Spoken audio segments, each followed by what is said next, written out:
Inside 5 Points, New York's deadliest slum in the 1800s. Beneath the glittering skyline of modern New York lies a forgotten past, one built on grime, gangs, and survival. What if one of the city's darkest corners gave birth to both legendary criminals and groundbreaking art? Join us as we uncover the untold story of 5 Points, the slum that shaped America in ways you'd never expect. What made 5 Points the most notorious place in old New York? 5 Points wasn't just some ordinary dot on the map of old New York. It was a scar, a living wound carved into the heart of a rapidly growing city. And its name? It came from something very specific, a strange street intersection where 4 roads, Anthony, Cross, Orange, and Little Water, came together to form 5 sharp corners. But the real story of 5 Points has less to do with street names and more to do with what was hidden beneath them. See, the area that became 5 Points was built right on top of a once beautiful natural lake called Collect Pond. Now, this wasn't just some puddle in the woods. This was a large freshwater lake that had once been one of New York's greatest natural assets.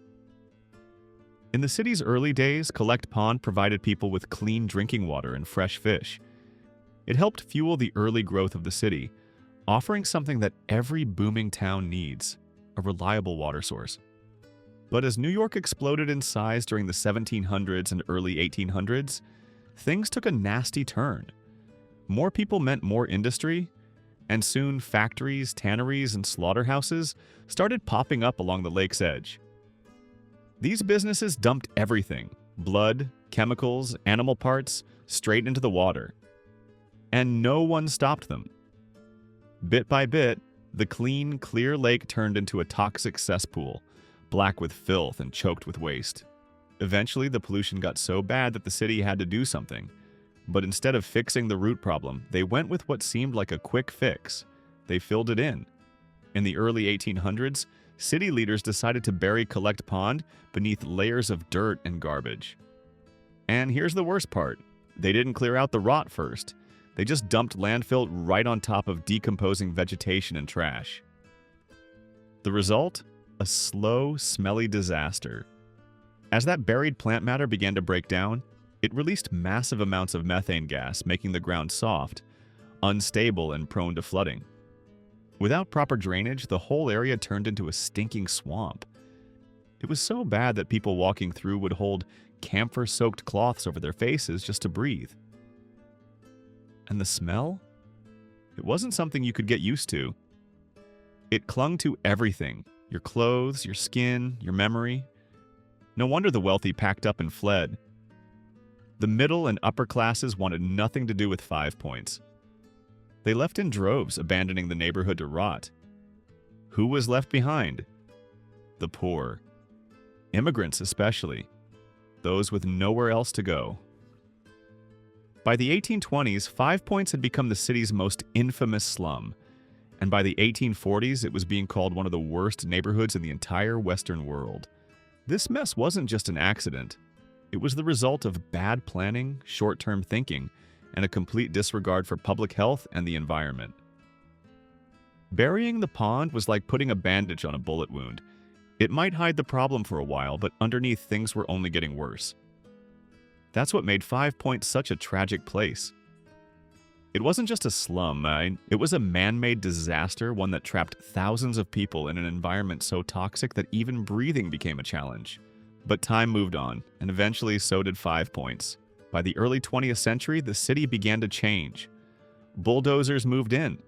Whole blocks of 5 Points were torn down, and in their place rose new government buildings and clean, modern streets. What used to be one of the dirtiest places in America is now home to some of New York's most important institutions. City Hall, One Police Plaza, and other civic landmarks now stand where rats and riots once ruled. The parts of 5 Points that weren't absorbed into the Civic Center became part of a new, thriving neighborhood, Chinatown. Today, it's one of the most vibrant and culturally rich Chinese communities in the world. And even though the slum itself disappeared, the memory of 5 Points didn't fade completely. In fact, in 2021, the city made a symbolic move. The intersection of Worth and Baxter Streets, right in the old heart of Five Points, was officially renamed Five Points.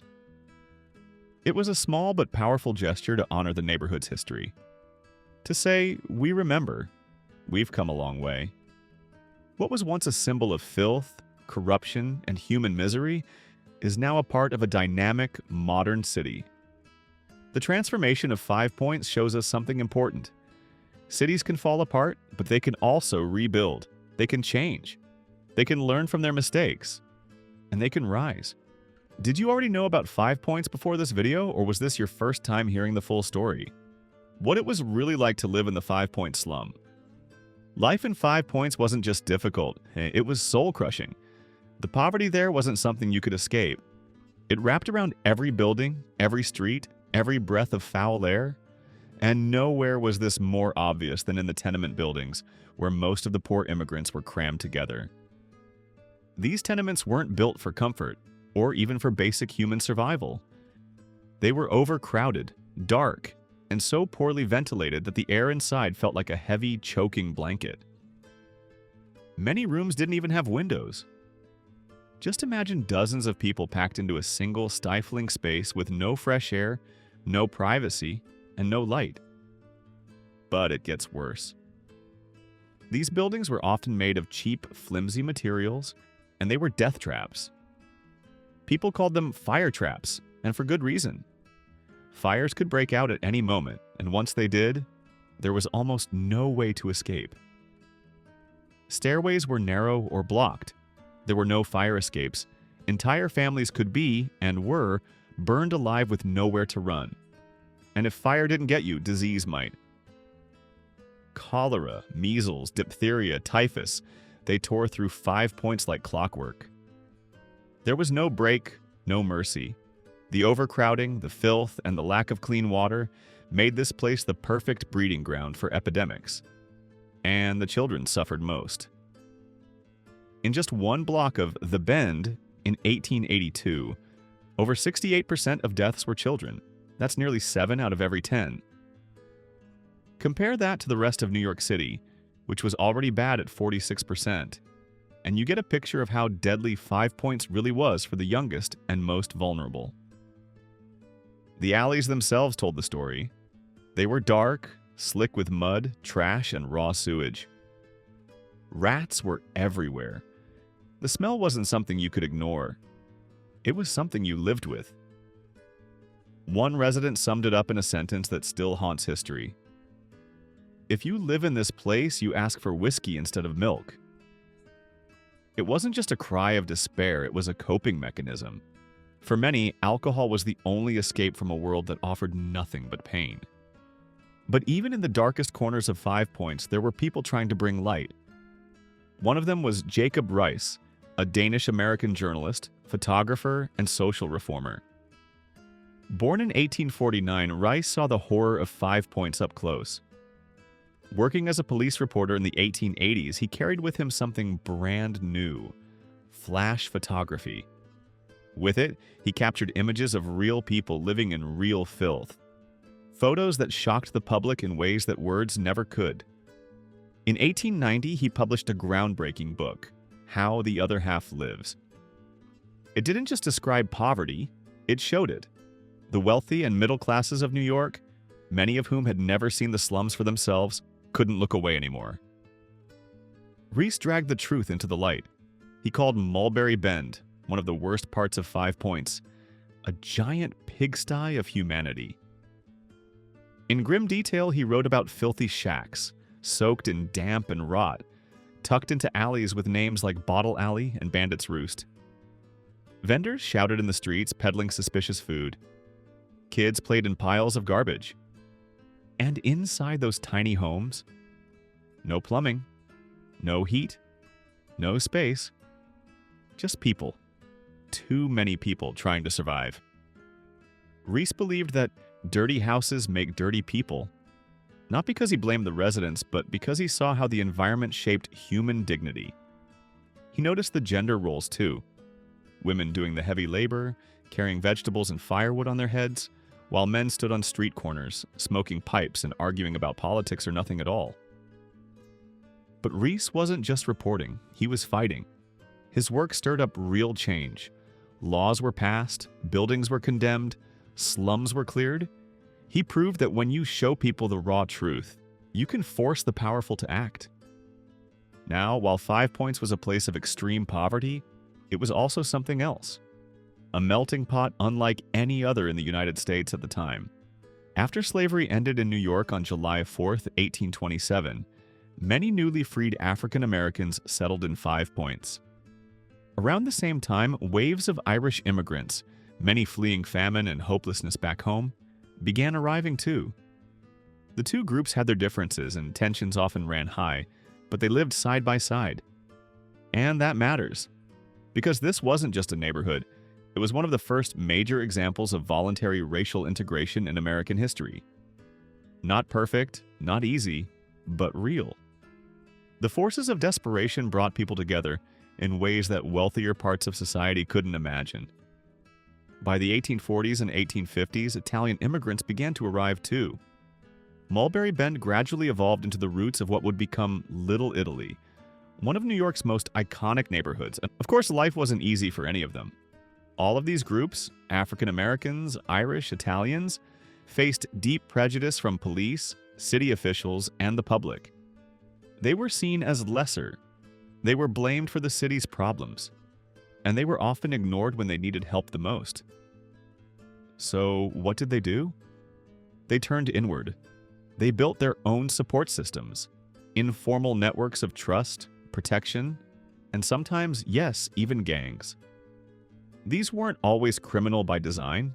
Sometimes they were just the only protection people had in a world that had forgotten them.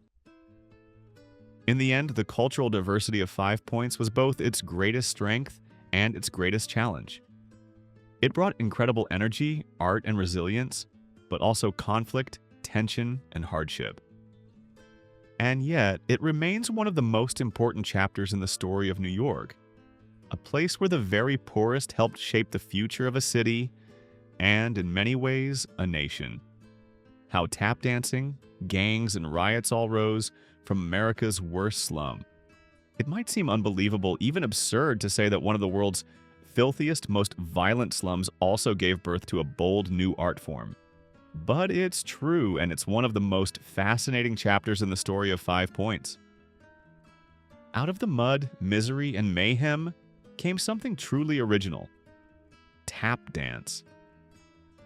You see, this neighborhood wasn't just a battleground for survival. It was also a crossroads of cultures. African American residents living in 5 Points watched Irish immigrants perform their fast-footed jigs.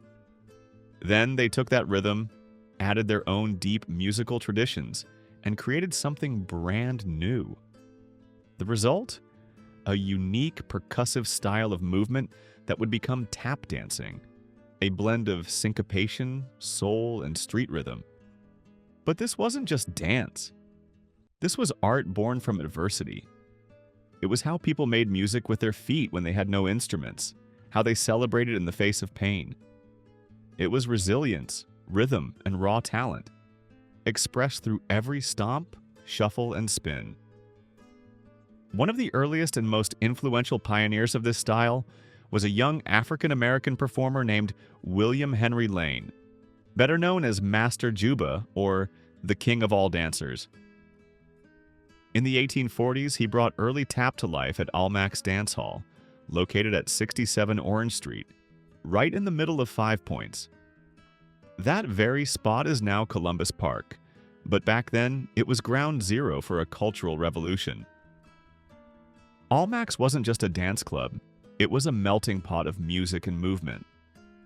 What happened there didn't just stay there, it echoed outward, influencing the rise of the music hall tradition, a forerunner to American vaudeville, jazz, and even rock and roll. So yes, in a place defined by struggle, the seeds of American entertainment were quietly being sown. But if one side of 5 Points created beauty, the other side thrived on violence and chaos. And that brings us to the gangs, a brutal and very real part of daily life here. Martin Scorsese's Gangs of New York gave us a bloody, cinematic version of events, but the truth is, gangs in 5 Points were more than just thugs with clubs. They were born out of desperation, In a neighborhood abandoned by city services, with no real law enforcement or government support, gangs filled the void. They became the unofficial rulers, offering protection, enforcing territory, and giving a sense of belonging to immigrants who were otherwise ignored. Take the Roach Guards, for example. They formed in the 1820s, originally to protect liquor merchants from robbers and rival gangs. But over time, their mission shifted. Protection turned into extortion. Fists were replaced with weapons. And soon enough, they were robbing, assaulting, and even killing to hold power. From the Roach Guards came a fierce offshoot, the Dead Rabbits. This gang gained notoriety for their vicious brawls with the Bowery Boys, a native-born gang with strong anti-immigrant beliefs. These were more than street fights. They were open turf wars that reflected the deeper racial and class tensions boiling in New York at the time. The Rabbits were mostly Irish Catholics. The Bowery Boys were Protestant nativists, and when they clashed, it wasn't just about power, it was about identity, pride, and territory. The Dead Rabbits were known for marching through the streets with a dead rabbit nailed to a stick, a terrifying symbol of defiance. The Bowery Boys, on the other hand, had a more polished image: red shirts, stovepipe hats, and a self-righteous sense of patriotism. One of the most infamous figures of this era was William Poole, better known as Bill the Butcher. He led the nativist Washington Street Gang, which later merged with the Bowery Boys. Daniel Day-Lewis made him famous again in the movie, playing him as a violent, larger-than-life character. And while the film shows him dying in a dramatic gang battle, the truth is a little less cinematic. He was shot in a theater. But the danger he represented? Very real. And 5 Points wasn't just home to the big names. It was crawling with smaller gangs, each with their own codes, traditions, and territory. There were the short tails, who wore their shirts untucked as a badge of identity. Then there were the Wyos, who whistled like owls when they arrived. Part warning, part intimidation. Every gang had its own brand, and in the crowded, cutthroat world of 5 Points, identity meant survival. The violence wasn't limited to alley fights. It often spilled into full-blown riots that turned the city upside down, like the Dead Rabbits riot of July 1857. What began as a street brawl between rival gangs exploded into a 48-hour war, with as many as 1,000 gang members looting and fighting across the city. The chaos got so bad that New York had to call in 2 regiments of the state militia, armed with batons, to put it down. By the end, 8 people were dead, and dozens more were injured. It was one of the clearest signs that the city had lost control.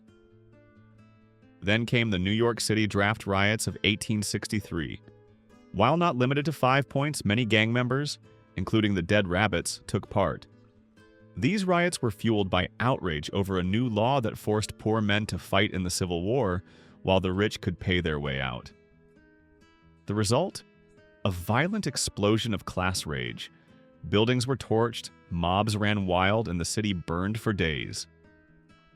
Out of this chaotic stew of poverty and crime came a new kind of criminal empire, the 5 Points Gang. Formed in the 1870s, this gang began with Irish roots but eventually became dominated by Italian Americans. The leader was a sharp, ruthless figure named Paul Kelly, born Paolo Antonio Vaccarelli. Under Kelly, the 5 Points Gang became organized, disciplined, and shockingly effective. This wasn't petty crime anymore, this was the start of something much bigger. And the alumni list? Legendary. Some of the most feared and powerful crime bosses in U.S. history got their start with Kelly's gang. Al Capone, Charles Lucky Luciano, Johnny Torrio, and Meyer Lansky. These were the men who would later build the mafia empires we still read about today. But Paul Kelly wasn't just running the streets, he was also influencing politics. His gang worked closely with Tammany Hall, the powerful Democratic machine that ran New York. Kelly's men stuffed ballot boxes, intimidated voters, and delivered victories for their chosen candidates. In return, they got protection, money, and power. It was a chilling alliance between crime and politics, one that blurred the lines between corruption and control. And it proved something dark but true. When society fails to offer opportunity, the underworld offers its own version of it. Kelly survived a dramatic shootout in 1905, but his power started to fade soon after. As Prohibition rolled in during the 1920s, the mafia rose fast, fueled by the riches of illegal booze. The old Five Points gang faded into history, overtaken by bigger, more organized forces. But their influence didn't disappear. It simply evolved and expanded. Which part of the Five Points history shocked you the most? The gangs, the child mortality rate, or the birth of tap dancing? From slum to symbol, the remarkable disappearance of 5 Points. Can you imagine that one of the world's most feared and filthy slums, a place once soaked in violence, crime, and suffering, could almost completely vanish?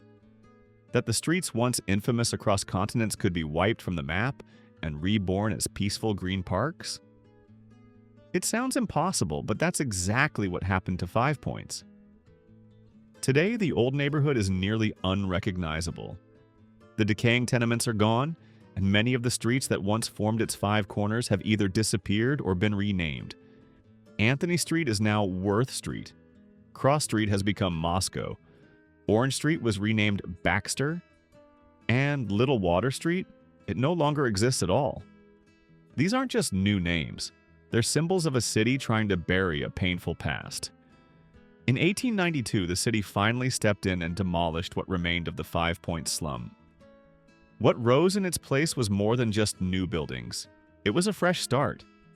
Right in the heart of what was once New York's most notorious neighborhood stands Columbus Park, a quiet, tree-filled refuge where locals relax, kids play, and musicians fill the air with song. It's hard to believe this calm oasis once sat at the center of so much human misery.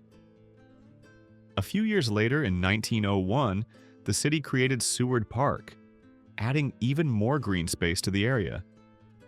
These parks weren't just about beautification, they were about transformation. They were the city's way of saying, we can do better. And maybe, just maybe, it was a way to make peace with the past. Ironically, even at the peak of its horror, 5 Points was already drawing tourists. That's right. People from the upper class, driven by a mix of curiosity and cruelty, used to visit the slum just to see the misery for themselves. Sometimes they brought police escorts for safety as they walked the garbage-filled streets, gaping at the poverty they themselves would never have to endure. It was early dark tourism, a twisted fascination with the suffering of others. One of those early visitors? None other than Charles Dickens. In 1842, while traveling through America for research, Dickens walked through 5 Points and was stunned by what he saw. He described it as a world of depravity and misery, choked with filth, crime, and despair. His brutally honest account in American Notes didn't just shock readers, it helped spread the slum's infamy all over Europe, adding global attention to an already shameful legacy. And yet, the transformation of 5 Points, from what Jacob Riis once called a giant pigsty of humanity, into the public parks and neighborhoods we see today, is nothing short of remarkable. It's not just a change in landscape, it's a change in purpose. What was once a dumping ground for society's poorest has become a symbol of what's possible when a city chooses to rebuild rather than abandon. The streets may have been renamed, the buildings may be long gone, but the story of 5 Points still echoes through the city. It's a vital chapter in New York's history, a reminder of what happens when cities grow too fast, when people are forgotten, and when the line between survival and collapse gets too thin. But it's not just a story of hardship. 5 Points also tells us something deeply human, about resilience, about how people, even in the most brutal conditions, still found ways to survive, to love, to create, and to dream. Tap dance was born here. Cultural traditions fused here. And some of the most influential figures in American underworld history began their rise here. While Gangs of New York gave the world a dramatized version of this tale, the truth is far more complex. It's not just about gangs and bloodshed, it's about the people, the immigrants, the families, the artists, the reformers, the children who tried to play in alleys filled with mud and ash, and the generations that followed, determined to build something better. Do you think modern cities have learned from the mistakes of 5 points? Or are we still repeating them today? So, as we wrap up this journey into the past, we hope you've come away with more than just facts. We hope you've felt the weight of what 5 points was and the hope in what it became. Because in the end, 5 points is more than a footnote in New York's story. It's a reminder of how low things can go and how high a city and its people can rise again. Showgirls playing chess before a show, 1958.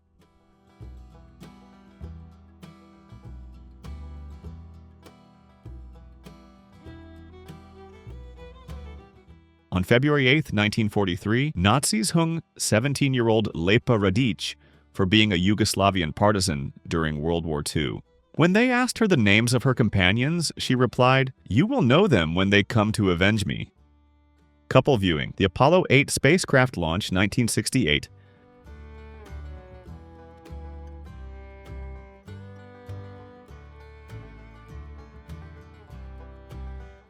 French Riviera, 1974.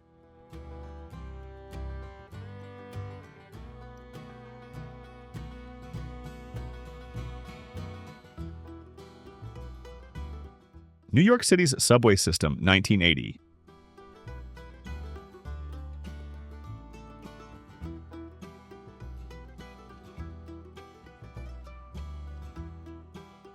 Shrek was actually based off of a real person named Maurice Tillet. He was a French wrestler who married an extremely beautiful woman named Olga. Lucille Ball at age 21, showing her natural hair color, 1931.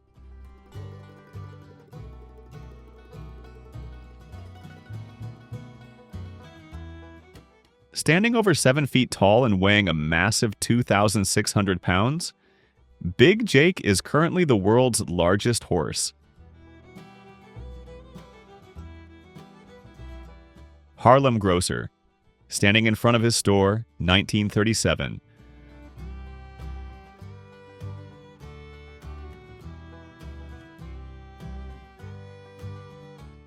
The Boy in His Car, 1930s. Little Man's Got Style.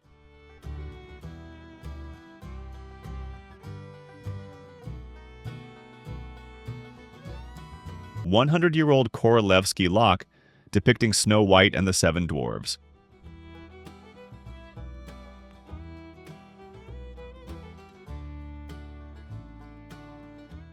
Silent movie star Dolores Costello, 1928. Drew Barrymore's grandmother.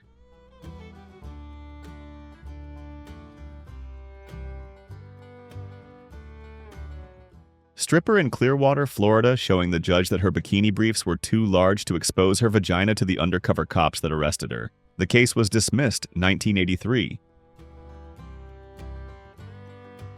The liner Mauritania in dock before launching, 1906.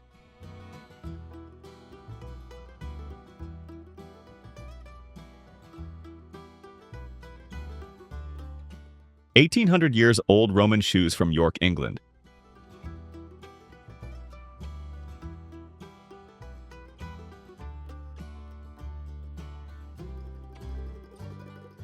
Le Mont Saint-Michel, the medieval city on a rock in Normandy, France. The Benedictine Abbey was built here in 966 AD. The mechanical shark from Jaws, 1975.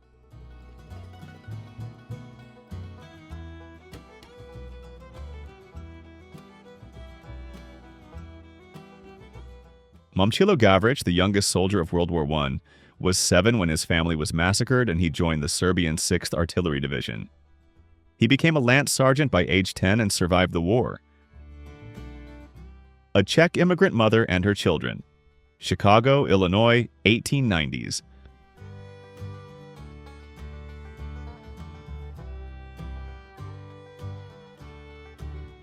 Stone on this Italian castle being worn down by 700 years of rainfall, dripping off the roof into the exact same spot.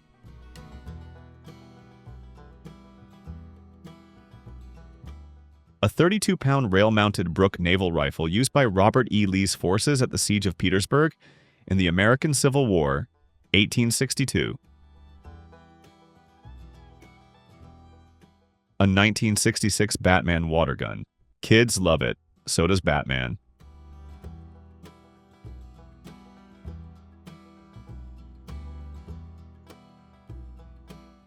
A woman undergoing treatment for mental illness in Germany.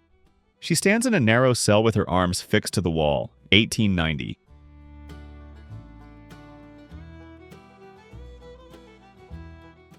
An orphaned girl with her baby sibling strapped to her back, standing in the rubble of her hometown during the Korean War, circa 1950s.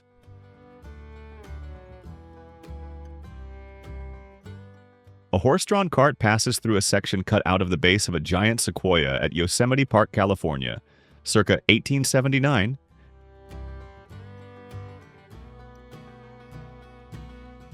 Petr Mshvenyaradze, Tbilisi-born Olympic Soviet water polo player, with his grandson, 1950.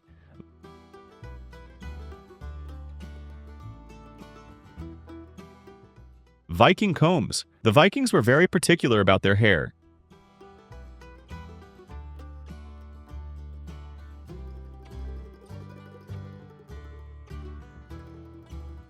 Young Queen Elizabeth as a mechanic during World War II.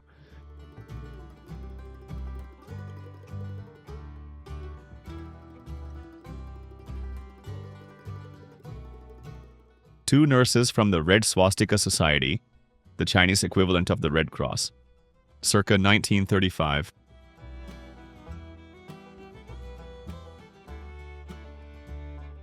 Moments Before Happiness, 1955.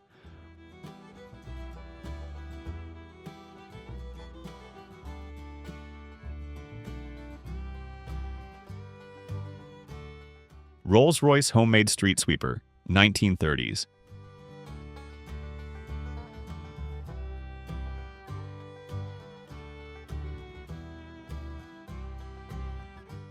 Men whistle as a woman passes by, 1959.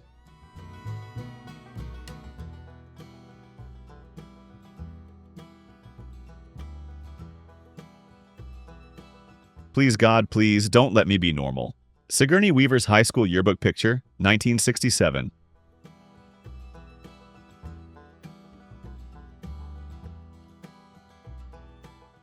Luzon woman, 1875.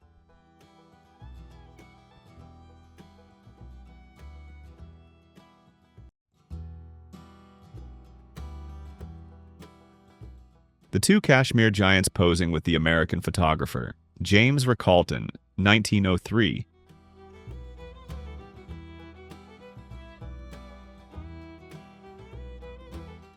Learning to ride a bicycle, 1961.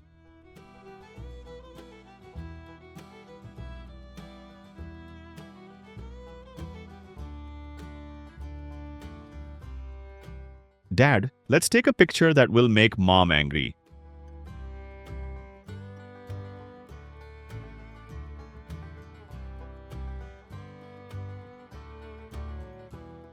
Oasis in Giza, 1917.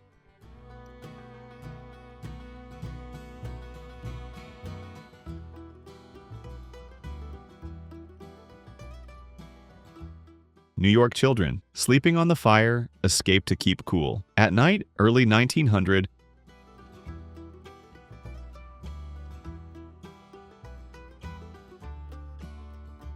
Cleaning women washing a crucifix, 1938.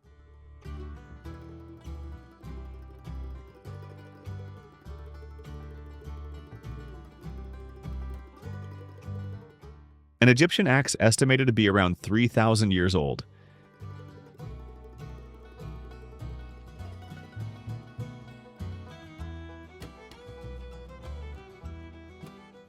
An EF-18 Super Hornet breaking the sound barrier.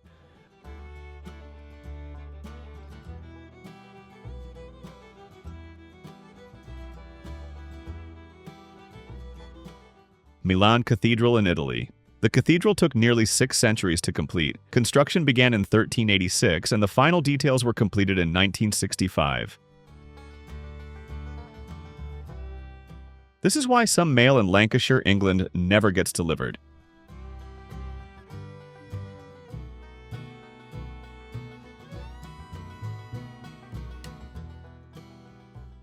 A cool bookmobile owned by the New Castle County Free Library.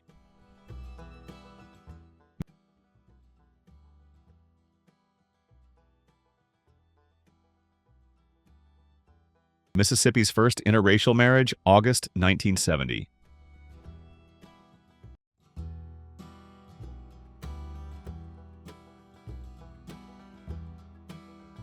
1970s, girl licking ice cream and playing with the tip of the gun's bayonet to elicit a reaction from a royal guard outside Stockholm Palace, Stockholm, Sweden. During World War II, it wasn't uncommon for soldiers to keep family photos under clear grips on their 1911 pistols. They were called sweetheart grips. Chichen Itza, when it was discovered in 1892, versus present day.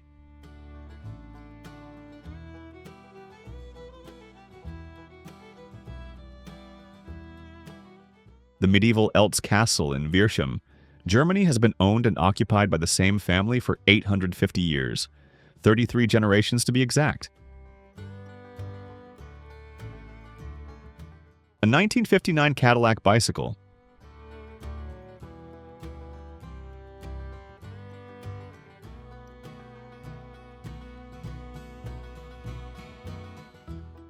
American troops on board a landing craft heading for the beaches at Oran in Algeria during Operation Torch, November 1942.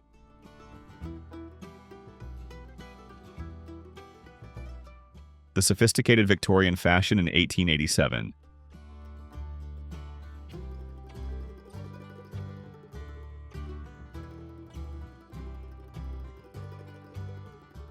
Here's a 1929 Cadillac hearse.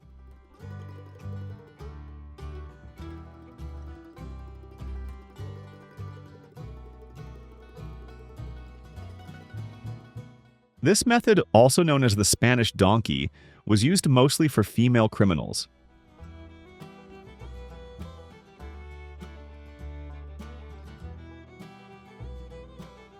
Guardians at the Gateway in Melbourne, Australia.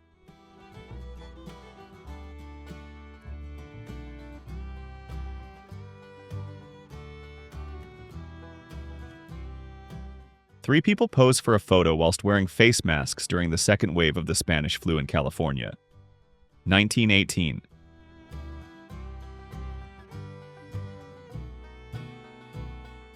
The clothing of the Bronze Age teenager called Egtved girl has been dated to 1370 BC. National Museum of Denmark.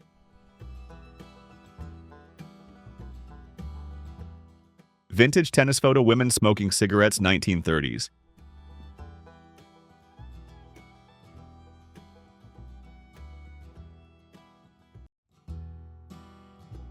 Not everyone likes bikini, Miami Beach, 1980s.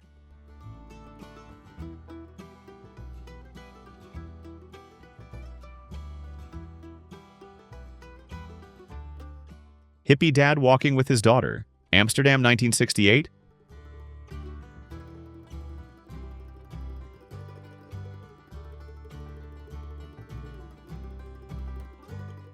Paris, 1950.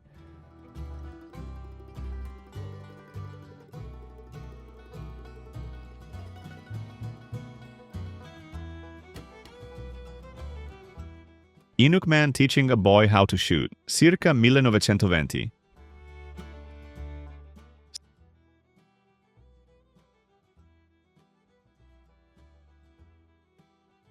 Central Park, New York City, 1973.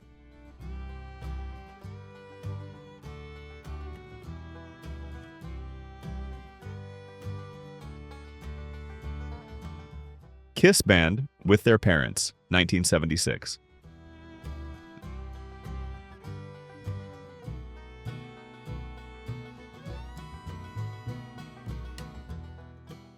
Zuya Hiaya goes to war, and his daughter Sikangu, 1905.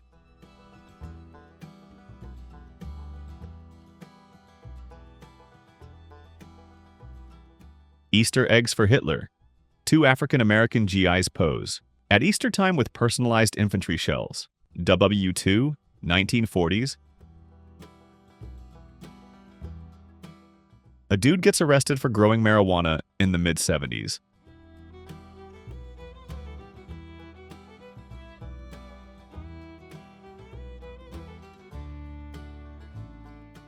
David Isom, 19, broke the color line in a segregated pool in Florida on June 8, 1958, which resulted in officials closing the facility.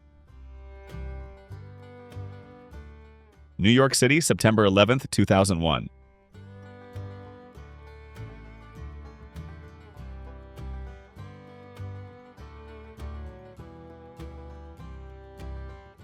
Susan Kare, famous Apple artist who designed many of the fonts, icons, and images for Apple. Next, Microsoft and IBM, 20th century. Bushy ladies of the 70s.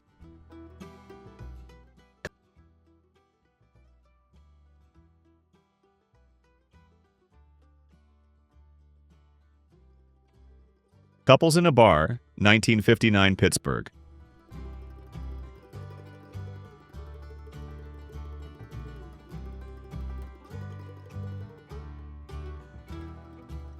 A teenager at an Elvis Presley concert at the Philadelphia Arena in Philadelphia, Pennsylvania, April 6, 1957. Father and son, bonding time, 1980s.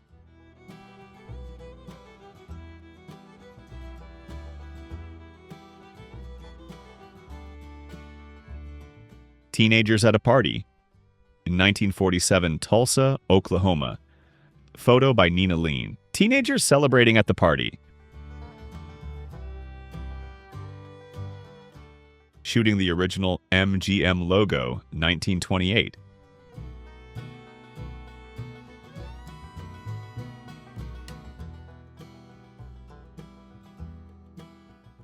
Evolution of the donut hole through the years, 1927 to 1948.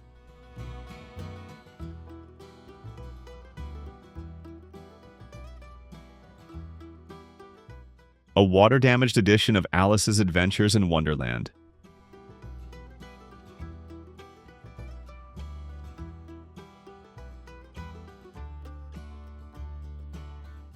Lucille Ball on the day of her wedding, to Desi Arnaz, 1940.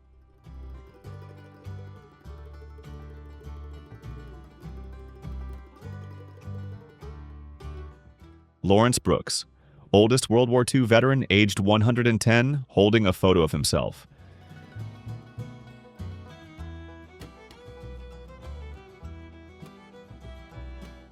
Three lads play to the camera, Jamaica, 1960s.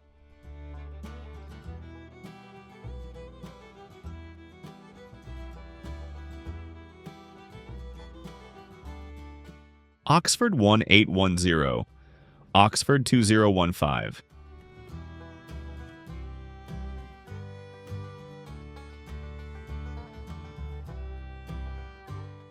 Jesse Owens of USA after winning gold in Summer Olympics, Nazi Germany, 1936.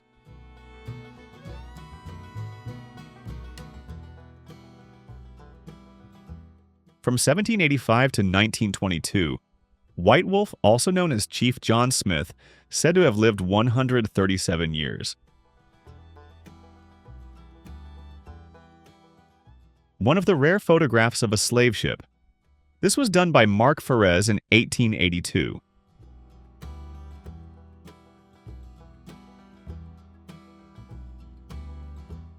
Shown is the oldest home in Aveyron, France. It was built sometime in the late 13th century.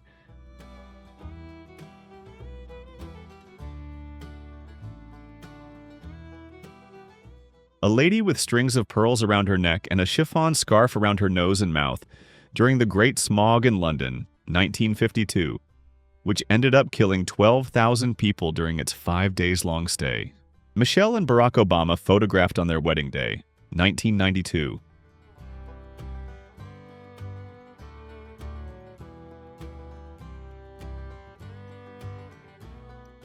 German father meeting his daughter for the first time since she was 1 year old, after the war had ended and he'd been incarcerated in Russia, 1956. Ladies going shopping, Los Angeles, 1960.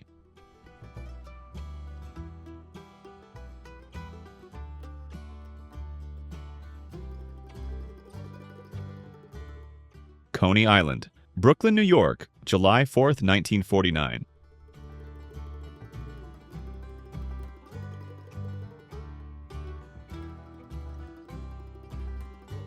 Downtown Los Angeles photographed in 1901, and again in 2001, exactly 100 years later.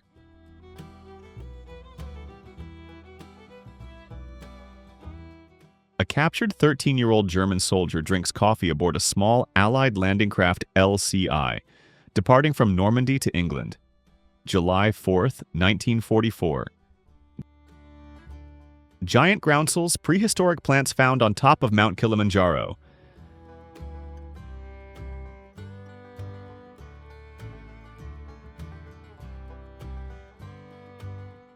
The first Disneyland ticket sold for just $1 in 1955.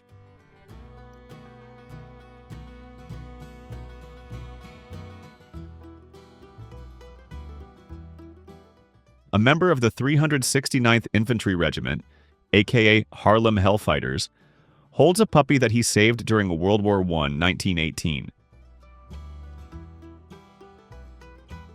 Princess Diana's iconic revenge dress, worn the night Prince Charles publicly admitted to being unfaithful to her, 1994.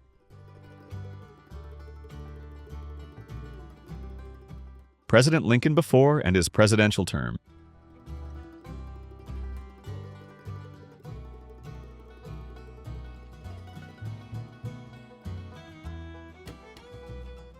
Arnold Schwarzenegger, 1974 in Melbourne's Bourke Street.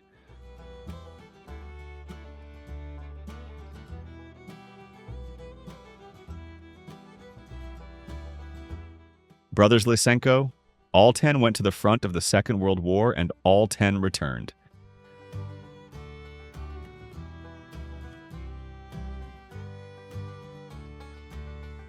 Sign placed in front of the Memphis Zoo on Negro Day, only day of the week that blacks were allowed to visit, 1959.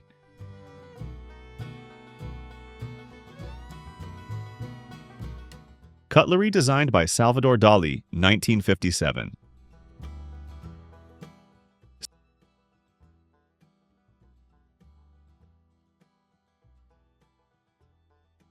Stephen Hawking at the beach, 1971.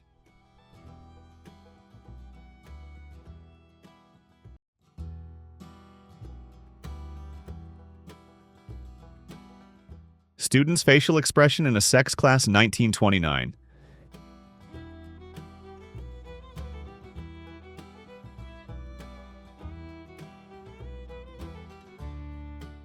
Edinburgh Castle, 1868.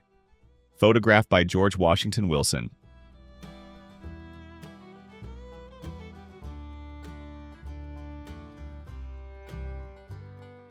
A woman survivor of the nuclear bombing of Nagasaki, 1945.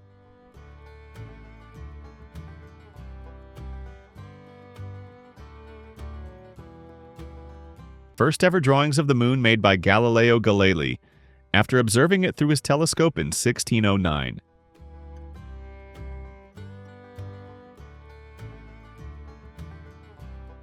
Mother and daughter taking a walk in New York City, 1970.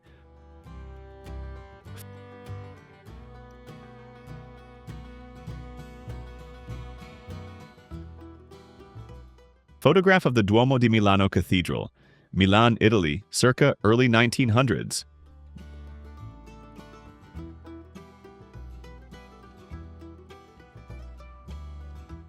Bobby Gibb, first woman to run the Boston Marathon. In 1966, she ran without a number because women were not allowed into the race. A weeping George Gillette in 1940, witnessing the forced sale of 155,000 acres of land for the Garrison Dam and Reservoir, dislocating more than 900 Native American families. 22-year-old WASP pilot? Shirley Slade in her flying helmet, goggles and gloves, 1943. A women protesting after the Night of Terror, 1917.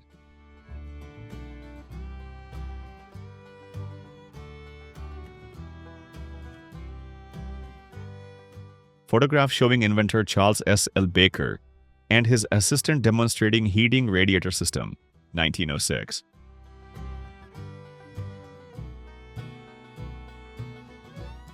An Ojibwe Native American spearfishing, Minnesota, 1908.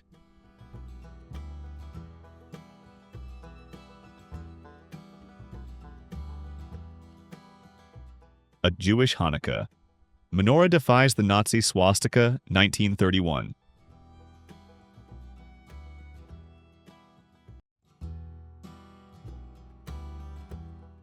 No dog biscuits today, London, 1939.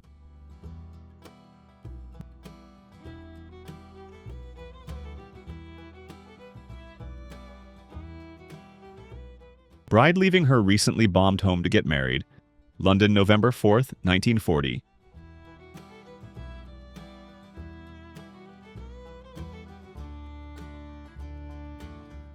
A Chippewa Indian named John Smith who lived in the woods near Cass Lake, Minnesota, claimed to be 137 years old before he died in 1922. Photo taken in 1915. The real meaning of keep calm and carry on, milkman, during the London Blitz 1940.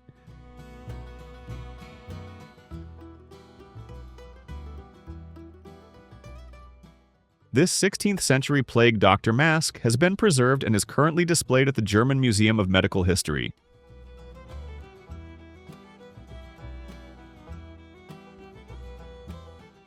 (1956) Inner 175. A. Berlin, the Inner Autoscooter was a French three-wheeled microcar.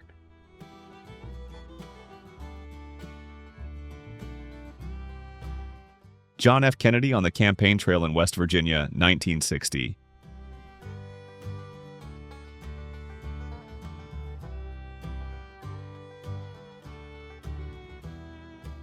Lumberjacks posing on and by a felled huge spruce log over 9 meters 30 feet in circumference. Cascade Mountains, Washington, 1905.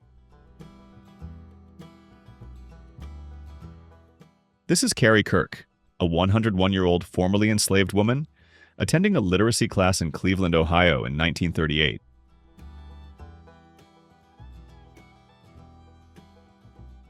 Oldriev's new tricycle. Photo by Charles W. Oldrieve, 1882.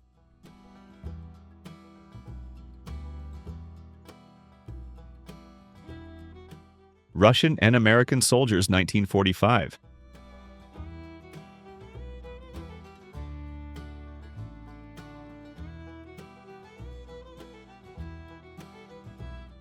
A mirror selfie in 1920, Japan.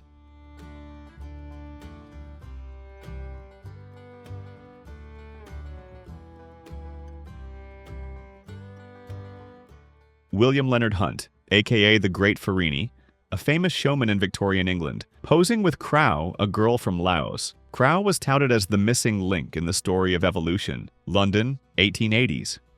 Irish travelers in southern United States, 1954.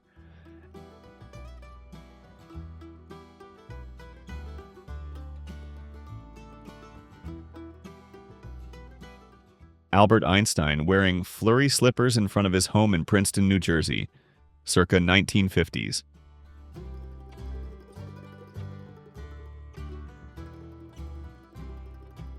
After the Great Fire, Chicago, 1871.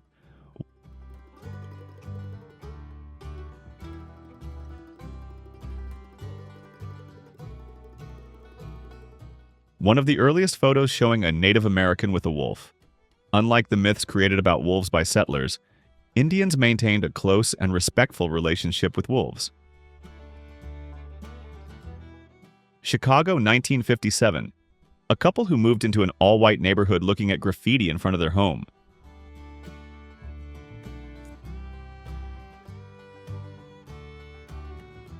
Three lads play to the camera, Jamaica.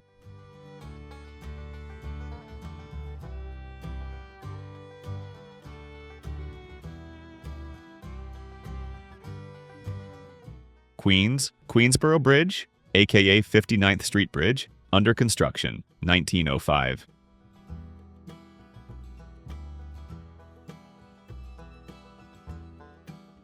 Jewish prisoners after being liberated from a death train, 1945.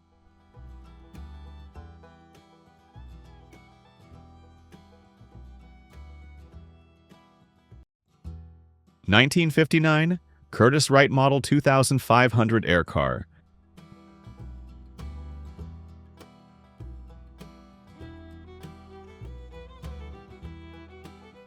Japanese couple taking a mirror selfie, 1920s.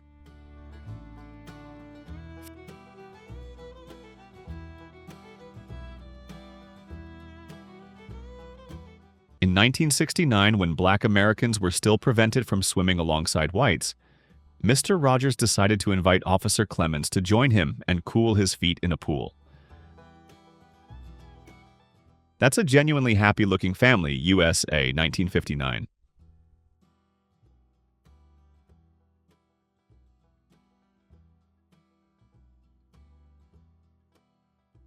Marina Ginesta, a 17-year-old social activist, journalist, and translator, on the rooftop of the Hotel Colón in Barcelona in 1936. The very modest carriage used by Pope Clement XI in the 18th century.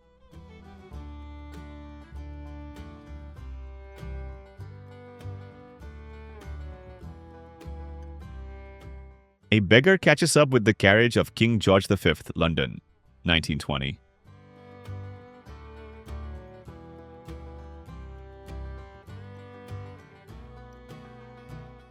A French woman carrying home her baguette and champagne in Paris, 1945.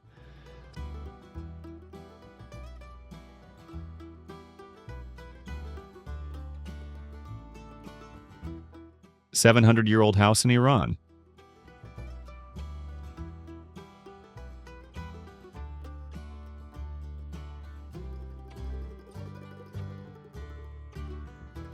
Let me know in the comments if I missed anything.